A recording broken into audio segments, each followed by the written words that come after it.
A four-bedroom house in Australia was once listed for just $75,000. Surprisingly, it remained on the market for 4 full years without attracting a single buyer inquiry. There were no lowball offers, no negotiations that later collapsed, and not even one person asking for more information. The number of inquiries was exactly 0. And astonishingly, that example does not even represent the worst town on this list. The uncomfortable truth that rarely gets discussed is that the price itself is not actually the problem. In many cases, the price serves as a warning sign. These towns are not simply affordable. They are struggling economies that have effectively been abandoned, places where life continues on fading momentum.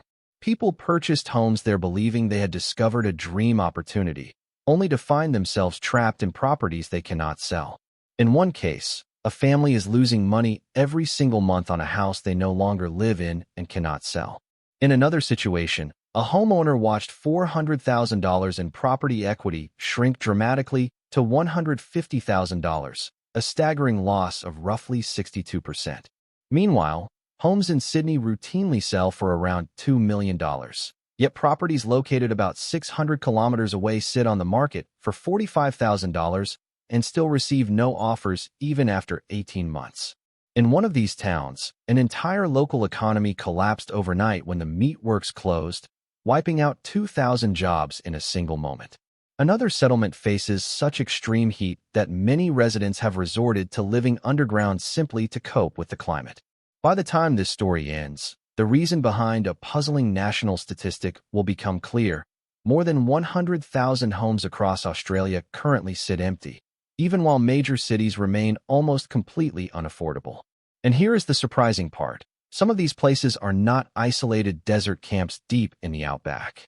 They are legitimate towns equipped with hospitals, schools, and other essential services.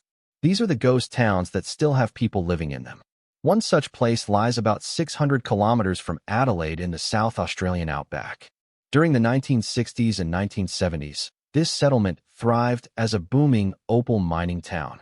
At its peak, more than 3,000 residents flocked to the area, hoping to strike it rich digging for precious stones beneath the red earth.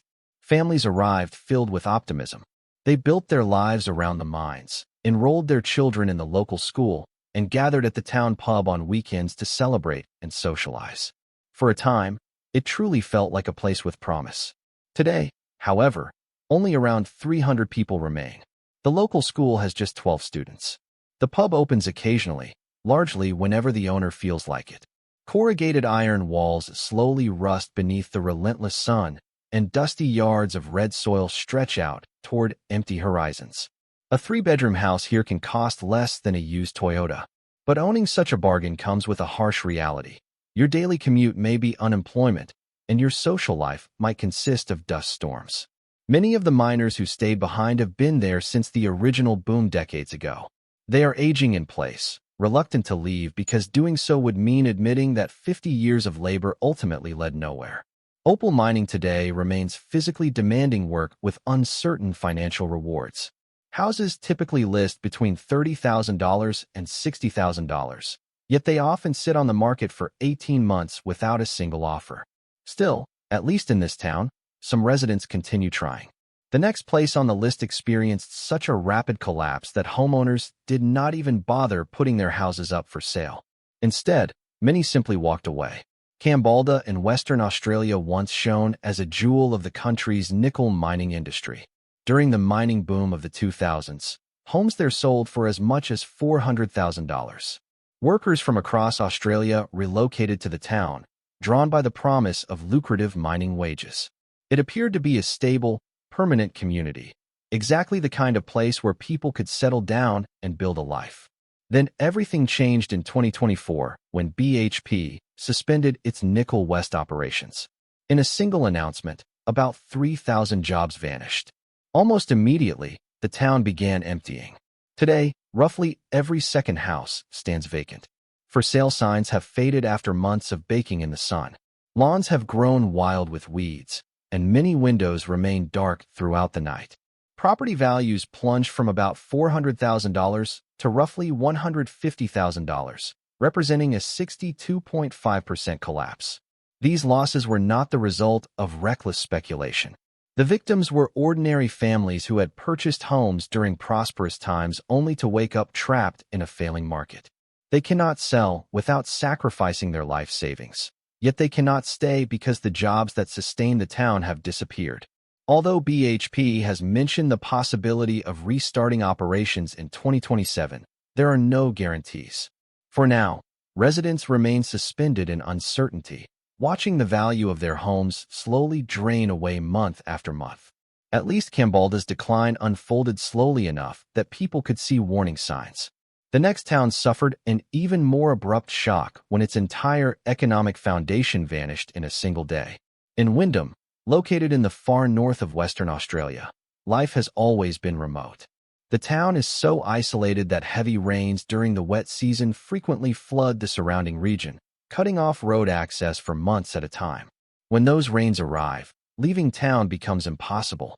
Residents must ensure they already have everything they need, because roads transform into rivers until the water eventually recedes.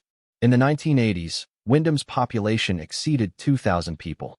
The local meatworks served as the heart of the community, providing the primary source of employment and shaping nearly every aspect of daily life.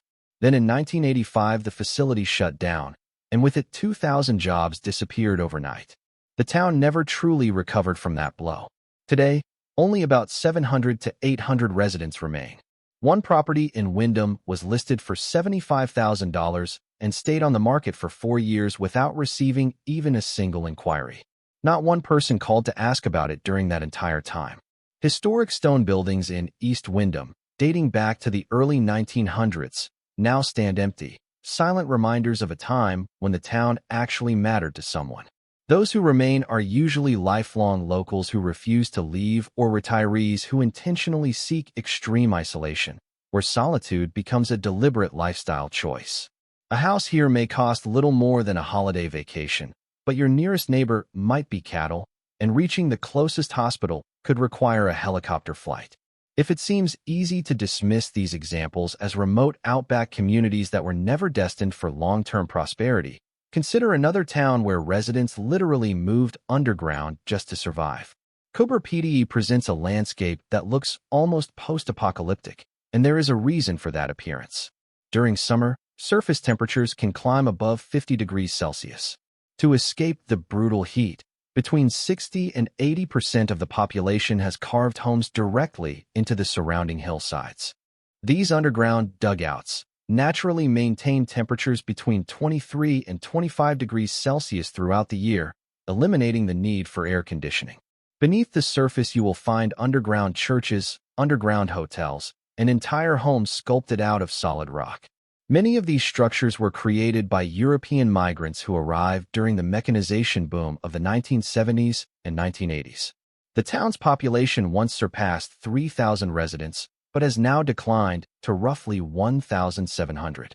These subterranean homes are remarkable architectural creations that frequently attract international media attention. They are structurally durable, remarkably energy efficient, and astonishingly inexpensive, cheaper, in fact, than a parking space in Sydney. One such underground residence was listed for $95,000 and has remained empty for 2 years. The owner relocated to Adelaide to receive medical treatment, but his children refused to move back and inherit the property. At least Coober Pedy retains some tourism potential and has even experienced recent price growth. The next town on the list cannot claim either advantage. There, an estate has spent 2.5 years attempting to sell a deceased owner's house without success. Lightning Ridge, located 722 kilometers from Sydney, is not merely a forgotten outpost. The town has a hospital, schools, and even an active arts community. It recently built the Australian Opal Centre to attract tourists and revitalize the local economy. Genuine effort has gone into securing a future for the community. Despite this, many storefronts in the town centre remain permanently closed, their faded signs visible behind dusty windows. The silence of economic decline is unmistakable. Over the past 5 years, the population has dropped by nearly 15%. One particular property tells the entire story. A 4-bedroom home priced at $78,000 has been on the market for 30 months. The price has been reduced 4 separate times. The owner passed away while waiting for a buyer, and now his estate is desperately trying to sell the property, but still no one is interested. He did not merely lose money on the house. He died waiting to sell it, and even now his family cannot give it away. The following story may be the most heartbreaking of all. A woman relocated to Quilpie, Queensland, 5 years ago. She purchased a 3-bedroom home for $65,000 after her husband secured a mining job in the area. At last, life seemed affordable. They would no longer rent or watch their income vanish into someone else's mortgage. They owned a home. Then the mines reduced operations, and her husband lost his job. The couple had no choice but to move elsewhere to find work. They rented the house for $120 per week, but the rental income fails to cover the property rates and maintenance expenses. Every month money leaves their bank account to support a home they cannot live in. They possess a house that actively costs them money. Selling it is impossible because there are no buyers. Keeping it strains their finances. Their situation is not homelessness, but something arguably worse, being trapped while watching their financial future slowly drain away month after month. Quilpie's unemployment rate sits around 9%, nearly 50% higher than the state average. Over the past 2 decades, the town has lost more than 100 residents. In such a small community, every empty house makes the next one even harder to sell. Broken Hill illustrates that the problem is not limited to tiny settlements. With a population of about 17,000 people, it is a genuine regional center complete with schools, a hospital, and substantial infrastructure. Historically rich and culturally significant, it even attracts tourists. On paper, it should be resilient enough to survive economic downturns. Yet it is experiencing the same slow decline seen elsewhere. A man in his 60s has lived there for 4 decades. He raised his family in that town and watched his children grow up playing in its streets and attending its schools. Now he plans to retire in Adelaide, so he can live closer to his grandchildren because none of his children agreed to remain in Broken Hill. They all moved to major cities and have no intention of returning. The man originally purchased his house in 1982 for $20,000. National property values have skyrocketed since then. In Sydney, that amount could now represent a property worth well over $1 million. Yet his well-maintained 3-bedroom brick home is valued at only about $190,000. He has listed it for sale for 14 months without receiving any serious offers.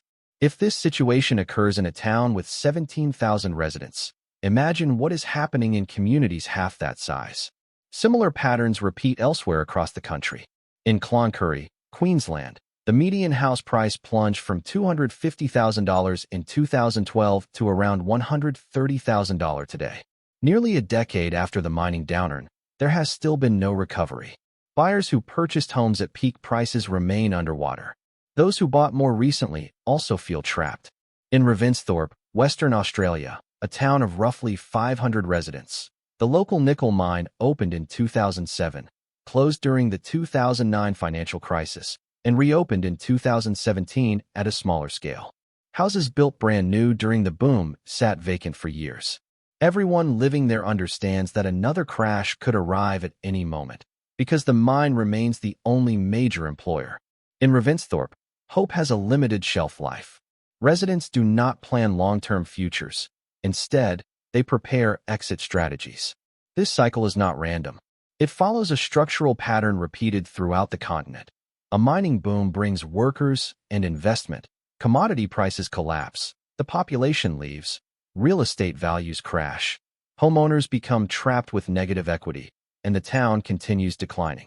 These communities represent Australia's 20th century economic model, where mining extraction drove regional growth. Governments encouraged workers to relocate with promises of stable employment, affordable home ownership, and thriving communities. Families built their lives around the mines, trusting that the industry would support them indefinitely. That was the unwritten agreement. However, when commodity prices eventually fell, there were no backup plans. Economic diversification never materialized. Federal policies encouraging regional industries failed to appear. Mining companies rarely established transition funds to help communities survive inevitable downturns. When resources ran out or prices collapsed, many towns were simply abandoned. As a result, Between 100,000 and 150,000 homes across Australia now sit empty or abandoned, particularly in declining regional and mining regions. Retirees grow older in isolated areas far from proper healthcare facilities. Younger generations depart because they see no jobs, opportunities, or futures there. Local business owners watch their customer base slowly vanish year after year until they finally close their doors. This situation reveals something deeper than a normal housing market imbalance. It is a two-tier trap. In major cities such as Sydney, purchasing a home feels impossible because prices are so high.